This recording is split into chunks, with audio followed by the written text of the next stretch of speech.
امام راضی کہتے ہیں کہ سیدہ فاطمہ الزہرا رضی اللہ تعالی عنہ کے دونوں شہزادے حسنین کریمین بیمار ہو گئے تو سیدہ نے منت مانگی کہ بچوں کو شفا ہوگی تو 3 روزے رکھوں گی۔ شفا ہو گئی، روزے بھی رکھ لیے۔ اور جب مولا علی شیر خدا روزہ رکھنے کے لیے بیدار ہوئے، سیدہ فاطمہ الزہرا بیدار ہوئی تو امام حسن اور حسین بھی اٹھ گئے۔ 7-8 سال کی عمر، اماں جی ہم نے بھی رکھنا ہے۔ صبح کھجور اور دودھ سے روزہ رکھ لیا گیا۔ این افطاری کے وقت مولا علی کہتے ہیں فاقے چل رہے تھے، کہیں سے میں جون لایا تھوڑے سے۔ سیدہ فاطمہ الزہرا نے پیس کر روٹیاں پکائیں۔ وہ وقت جو بڑا مشکل ہوتا ہے افطار کا، کہتے ہیں اس وقت جب کھانے کے لیے بالکل ہاتھ آگے بڑھنے لگے اور امید تھی کہ ابھی سیدنا بلال اللہ اکبر کہیں گے تو روزہ کھلے گا، لیکن ابھی چند ہی منٹ رہتے تھے کہ دروازے پر ایک فقیر نے صدا دی۔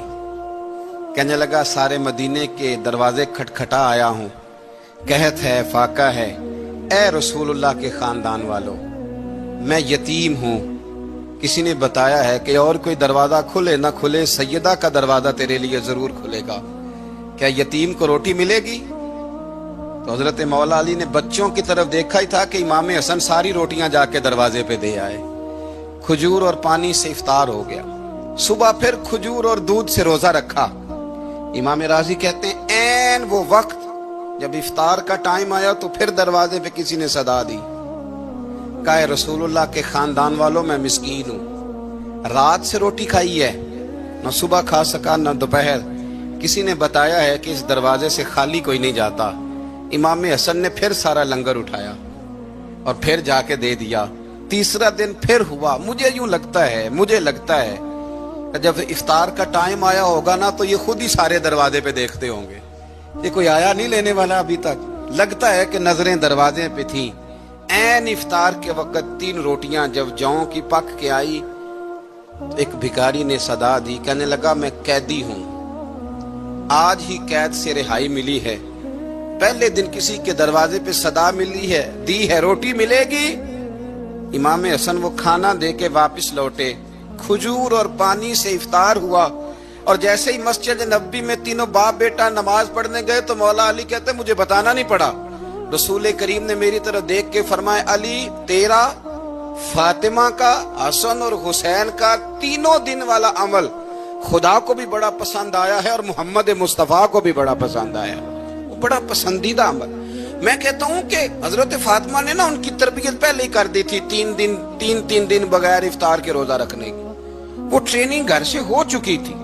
اب میدان کربلا میں 3 دن بھوکا پیاسا رہنا ان کے لیے مشکل نہیں تھا، وہ تو ان بچوں کے لیے مشکل ہوتا ہے جو کھانا دیر سے پکنے سے برتن توڑنے شروع کر دیتے ہیں۔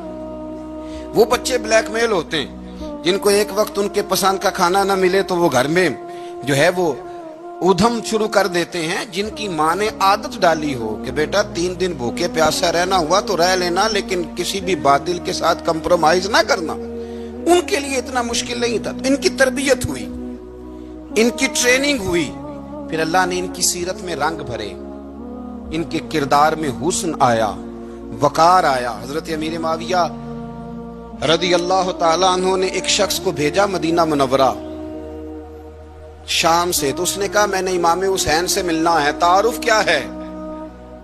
جناب امیر معاویہ فرمانے لگے مسجد نبوی میں جانا جس کے گرد لوگ سب سے زیادہ ادب سے بیٹھے ہوں اور جس کی باتیں سب سے زیادہ میٹھی ہوں اور جس کی نظریں سب سے زیادہ جھکی ہوں اور جس کے چہرے پر تمہیں سب سے زیادہ وقار نظر آئے وہی علی کے بیٹے حسین ہوں گے۔ جو سب سے زیادہ تمہیں وہاں ماحول کے اندر جو شخص نظر آئے، پوچھنے کی ضرورت نہیں پڑے گی۔ تو شخص کہتا میں مدینے آیا تو میں نے واقعی ایک شخص کو دیکھا، شہد کے گرد مکھیوں کا اتنا ہجوم نہیں ہوتا جتنا امام حسین کے گرد رسول اللہ کے غلاموں کا ہجوم تھا، لیکن نظریں جھکی ہوئی، باتیں میٹھی، لہجہ گداز، لفظوں میں رانائی، اور لوگ کئی باتیں پوچھتے تو علی کے صاحبزادے ایک آدھ جملہ بولتے تو لگتا یہ کہ وہ جملہ سیدھا دل میں اترتا چلا جاتا ہے۔ امام علی مقام کے کردار میں نا کچھ باتیں بڑی زیادہ تھیں، بہت زیادہ تھیں، بڑا حسن تھا۔ ایک بات تو یہ تھی امام حسین رضی اللہ تعالیٰ عنہ کا علم و فضل بڑا کمال کا تھا۔ ایک دفعہ صحابہ میں مسئلہ بن گیا کہ بچہ پیدا ہوتا ہے تو اس کا وظیفہ کیسے لگانا ہے. امام حسین کا علم و فضل بتا رہا ہوں, علم و فضل. تو بات بڑی پیچیدہ ہو گئی. حضرت عبداللہ ابن زبیر کے پاس لوگ آئے, کہنے لگے کہ آپ بڑے صاحب علم و فضل ہیں, آپ نے حضور علیہ الصلوۃ والسلام کے ساتھ وقت گزارا ہے, تو مسئلے کو حل کریں کہ بچہ پیدا ہونے کے بعد حکومت اگر وظیفہ لگائے گی تو کب لگائے گی. جب بحث طول پکڑ گئی, مسئلہ حل نہیں ہوتا تھا, تو حضرت عبداللہ ابن زبیر کہنے لگے ہم سے نہیں حل ہوگا. ایک بندہ ہے جس کے سینے میں رسول اللہ صلی اللہ تعالی علیہ وسلم کے نور نبوت کا فیضان ہے, وہ یہ مسئلہ حل کریں گے. تو کہا وہ کون سے؟ آپ فرمانے لگے جب ہم سے مسائل حل نہیں ہوتے تو ہم ان کے علم سے فائدہ اٹھاتے ہیں. کہا کون ہے؟ کہا جناب امام حسین. تو لوگ حضرت امام حسین کے پاس گئے کہ حضرت یہ ایک مسئلہ الجھ گیا ہے کہ بچہ پیدا ہو تو وظیفہ کب لگانا ہے. فرمایا الجھنے والی بات ہی کوئی نہیں, پیدا ہونے کے بعد جب وہ پہلی دفعہ آواز نکالے تو اس کا وظیفہ لگا دو. اس کا مطلب یہ ہے کہ وہ دنیا میں آ گیا ہے, اس نے اپنے آنے کا اظہار کر دیا ہے, اعلان کر دیا ہے, اب اس کا وظیفہ لگا دو. تو اس پر پھر صحابہ کا اتفاق ہو گیا. امام حسین کے علم سے, فضل سے لوگ فیض اٹھاتے تھے. پھر اس کے ساتھ ساتھ امام حسین کا ذوق عبادت بڑا شاندار تھا, بڑا زبردست ذوق. علامہ جوزی نے لکھا ہے وکان الحسین رضی اللہ تعالی عنہ فاضلا کثیر الصوم والصلاۃ والحج والصدقۃ وافعال الخیر جميعا. آپ فرماتے ہیں کہ امام حسین زیادہ نمازیں پڑھنے والے تھے, کثرت سے سجدے کرنے والے, کثرت سے روزے رکھنے والے, زیادہ حج کرنے والے, اور امام حسین صدقہ دینے والے اور نیکی کے کاموں میں شدت کرنے والے تھے. امام حسین کا جو ذوق عبادت تھا وہ اتنا شاندار تھا کہ آپ فرض نماز کے علاوہ روزانہ 100 رکعت نماز نفل ادا فرمایا کرتے. اور امام حسین فرماتے زندگی میں کبھی ایسا نہیں ہوا کہ 3 دن گزر گئے اور حسین کا قرآن پاک ختم نہ ہوا. 25 حج کیے امام حسین نے مدینہ منورہ سے مکہ مکرمہ پیدل جا کے, 25 حج. اب تو نسبت والے لوگوں کو عبادت کی ضرورت نہیں نا, الا ماشاءاللہ کہتے ہیں نسبت بڑی ہے. بھئی جن کی نسبت اتنی خاص تھی کہ حضور نے فرمایا یہ فاطمہ کے نہیں میرے بیٹے ہیں, ان کا تو حال یہ ہے کہ فرض کے علاوہ 100 نفل, 3 دن سے پہلے ختم قرآن پاک, 25 حج فرمائے. تو کس نسبت کی بات کرتا ہے؟ یہ نسبتیں تو ہیں جو انسان کو عبادت کے قریب کرتی ہیں. لوگوں نے معیار ہی بدل دیا ہے. حضرت سیدنا امام حسین کی شہادت کے بعد حضرت عبداللہ ابن زبیر رضی اللہ تعالیٰ عنہ نے قاتلان حسین سے خطاب کیا اور فرمانے لگے اللہ کی قسم تم نے اس شخص کو شہید کیا ہے جو راتوں کو لمبے لمبے قیام کرتا تھا, اور تم نے اس شخص کو شہید کیا ہے جس سے میں دن میں جب بھی ملتا تھا تو وہ روزے سے ہوتا تھا. تم نے اس شخص کو شہید کیا جو قائم اللیل تھا, صائم الدہر تھا, اس شخص کو تم نے شہید کیا. آپ کو پتہ ہے کہ میدان کربلا میں جب 9 محرم کو ابن سعد نے امام حسین سے کہا کہ جنگ کرو اگر یزید کی بیعت نہیں کرنی, تو امام حسین نے فرمایا 1 رات کی مہلت دے دو, 1 رات کی مہلت دے دو. حضرت امام زین العابدین کہتے ہیں میں نے اپنے والد گرامی سے عرض کی کہ ابا جی آپ جہاد سے دور جانے والے تو ہیں نہیں, آپ تو جہاد سے پیار کرنے والے, اور یہ بھی پتہ ہے مجھے کہ یہ جنگ اب ہو کے رہے گی, تو 1 رات کی مہلت لینے کا معنی کیا ہے؟ بھئی کل بھی لڑنا ہے اور رات بھی لڑنا ہے, تو ابا جی 1 رات کی مہلت. تو سیدنا امام حسین رضی اللہ تعالیٰ عنہ فرمانے لگے بیٹا رات کی مہلت اس لیے لی ہے کہ میں آج رات کھل کے اپنے رب کی عبادت کر لوں, میں استغفار کر لوں, میں لمبے سجدے کروں. اور کہا زین العابدین تو جانتا ہے نا کہ مجھے نماز سے, تلاوت سے, دعا سے اور استغفار سے بڑا پیار ہے. نماز سے مجھے پیار ہے, دعا سے مجھے پیار ہے, استغفار سے مجھے پیار ہے. فرمایا بیٹا میں نے اس لیے نہیں کہ میں چاہتا ہوں 1 رات اور دنیا میں رہوں. تو امام زین العابدین فرماتے ہیں امام علی مقام نے سجدے پہلے بھی بڑے کیے, پر 9-10 کی درمیانی رات جو ان کے سجدے تھے وہ میں نے کبھی نہیں دیکھے. فرماتے ہیں تیمم کے ساتھ وہ رات کی جو عبادتوں کا رنگ تھا وہ میں نے کبھی نہیں دیکھا. امام علی مقام کا عبادت کا ذوق تھا, شوق تھا, لذت تھی. آپ یقین کریں ایسے ایسے عجیب بہانے ہم لوگوں کہتے ہیں میرا نماز میں دل نہیں لگتا, تو میں کہتا ہوں تیرا گپ شپ میں کس طرح لگتا ہے, تیرا موبائل پہ کیسے لگتا ہے بھائی؟ یہ تو بھائی ذوق کی بات ہے۔ امام حسین کہتے ہیں مجھے قرآن پاک سے پیار ہے، مجھے تلاوت سے پیار ہے، مجھے دعا سے پیار ہے، مجھے استغفار سے پیار۔ بھائی جس کو جس چیز سے پیار ہوگا دل لگ جائے گا۔ ہم نے کبھی پیار کیا ہی نہیں اس سے، جن چیزوں سے پیار ہے وہاں دل لگ جاتا ہے۔ یہ ایک بہانہ ہے، ورنہ کثرت سے عبادت کرنا، ذوق پیدا کرنا، یہ تو اہل اللہ کا طریقہ ہے۔ والذین یبیتون لربہم سجدا وقیاما، رب کے بندوں کی علامت یہ ہے کہ وہ راتیں سجدے اور قیام میں گزار دیتے ہیں۔ تو امام حسین کی سیرت کا کمال ہے کہ ذوق عبادت رکھتے تھے۔ دوسری بات جو امام علی مقام کی سیرت میں بڑی شاندار ہے وہ یہ ہے کہ سخی بڑے تھے۔ ایک قول سنانا ہے آپ کو امام حسین کا، اور خواہش میری یہ ہے کہ میرے حاضرین اور ناظرین اس قول کو رٹا لگا کے یاد کریں، اس قول کو انشاءاللہ۔ یہ قول جو امام حسین کا ہے نا جی، یہ جس دن مجھے ملا تھا نا تو میں نے بھی رٹا لگا کے یاد کیا تھا، اور میرے پاس جتنی ڈائریاں ہیں شاید میں نے سب میں لکھا ہے۔ امام علی مقام رضی اللہ تعالیٰ عنہ فرماتے تھے اللہ کی رضا کے لیے کسی شخص کی ایک حاجت پوری کر دینا 1 مہینہ مسجد میں اعتکاف کرنے سے زیادہ درجہ رکھتا ہے۔ ایک بندے کی ایک حاجت پوری کر دینا 1 مہینہ پورا مسجد میں اعتکاف کرنے سے زیادہ درجہ رکھتا ہے۔ خدا کے بندے تو ہیں ہزاروں اور بنوں میں پھرتے ہیں مارے مارے، میں اس کا بندہ بنوں گا جس کو خدا کے بندوں سے پیار ہوگا۔ کسی بندے کی ایک حاجت پوری کرنا 1 مہینہ اعتکاف میں بیٹھنے سے زیادہ افضل ہے۔ اسی لیے تو میرے حبیب کریم علیہ السلام نے فرمایا تو رب کے بندوں کی حاجتیں پوری کرنے میں لگ جا، رب تیری حاجتیں پوری فرما دے گا۔ امام علی مقام فرماتے تھے ایک حاجت کسی کی پوری کرو۔ حضرت جناب سیدہ زینب بنت ابی رافع کہتی ہیں کہ سیدہ فاطمہ الزہرا ایک دن اپنے دونوں شہزادوں کو لے کے، جب حضور کی طبیعت مبارک بظاہر علیل تھی جس میں حضور کا وصال ہوا، دونوں شہزادے لے کے سیدہ فاطمہ نبی کریم کی بارگاہ میں گئی، کہنے لگی یا رسول اللہ میرے بچوں کو کچھ دیجئے۔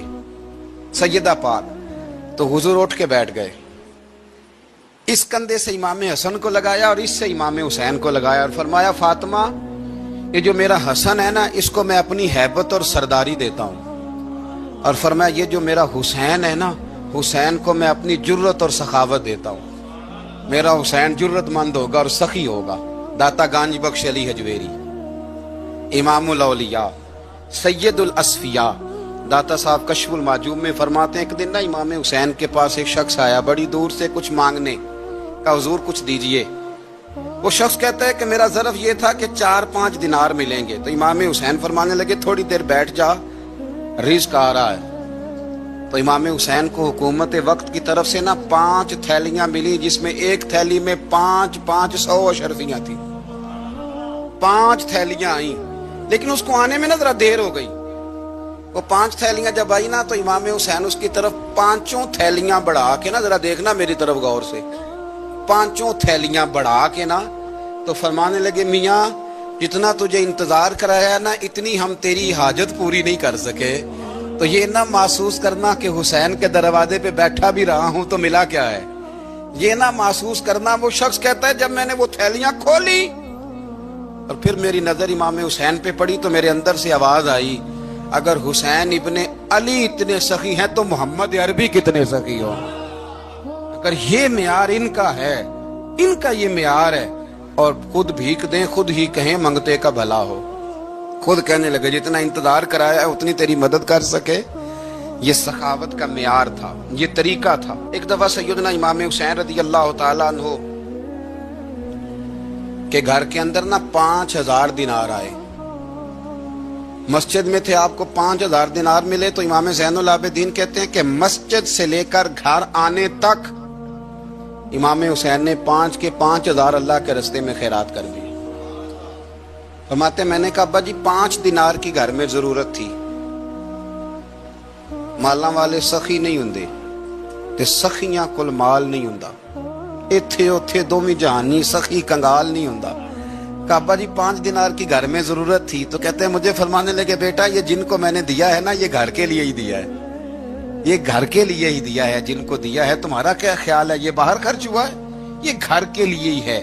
اس لیے کہ جب انسان دوسروں پر شفقت کرتا ہے تو اللہ اس کے گھر پہ رحمت فرماتا ہے۔ امام حسین کے مزاج میں پہلی بات میں نے ذوق عبادت کی عرض کی، دوسری بات عرض کر رہا ہوں کہ صحابہ حضرت اسامہ بن زید بڑے پیارے ہیں میرے نبی کریم کے، بڑے پیارے۔ حضرت اسامہ بن زید کے بارے میں سیدہ عائشہ صدیقہ فرماتی ہیں ان کے ناک سے اگر ریٹھ نکلتی تھی تو اللہ کے رسول اپنے دست مبارک سے صاف کر دیتے تھے، اور سرکار فرماتے تھے کہ اگر اسامہ لڑکی ہوتا نا، ان کے غلام کے بیٹے تھے حضرت زید بن عمرو، اگر یہ لڑکی ہوتا میں اسے زیور پہناتا۔ بڑے پیارے تھے، لیکن جب ان کا آخری وقت آیا نا تو 60,000 دینار کا قرضہ تھا۔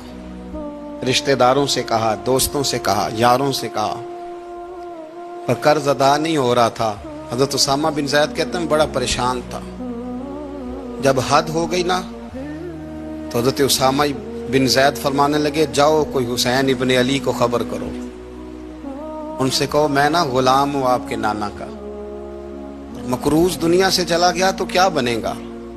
امام حسین کو خبر ملی تو دوڑے آئے۔ لاجپال اس پیر کو نہیں کہتے جو تگڑا نذرانہ لے کے تو ماتھا چوم لے، لاجپال تو اس کو کہتے ہیں کہ جب ضرورت پڑے تو وہ سر پہ موجود ہو۔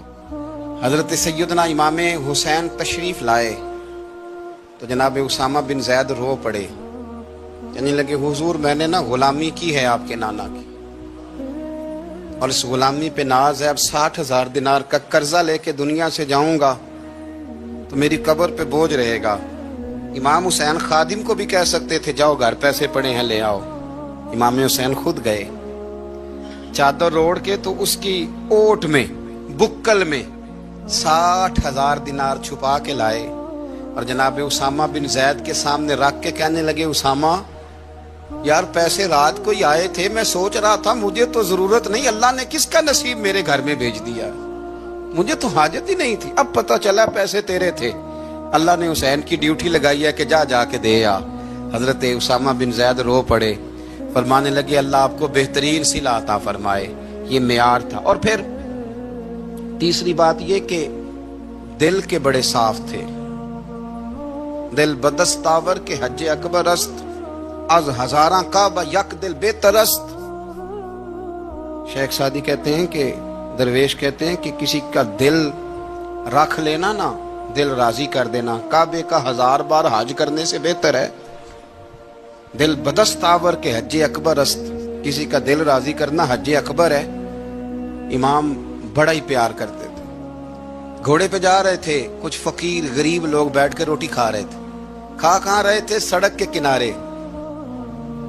تو امام زین العابدین فرماتے ہیں کہ جب امام حسین گزرے تو انہوں نے آواز دی حضور دل کرتا ہے ہمارے ساتھ بیٹھ کے روٹی کھائیں۔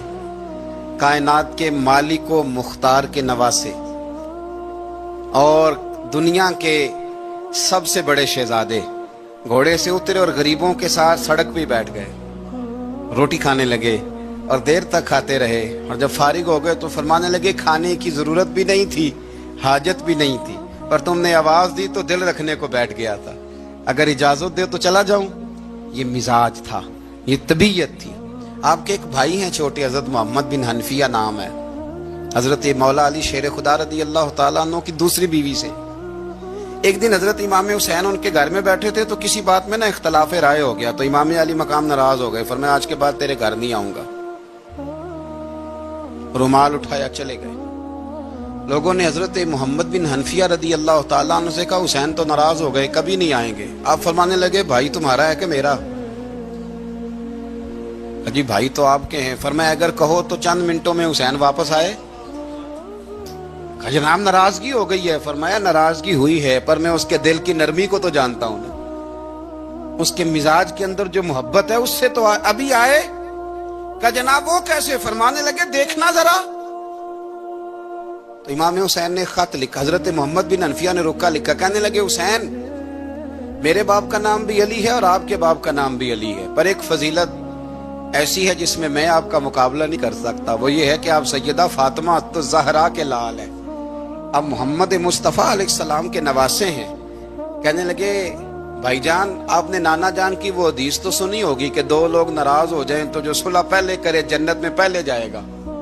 فرمانے لگے دل میرا کر رہا تھا کہ پہلے صلح کر لوں، لیکن پھر بڑے بھائی کو پشت کروں گا جنت میں جاتے ہوئے،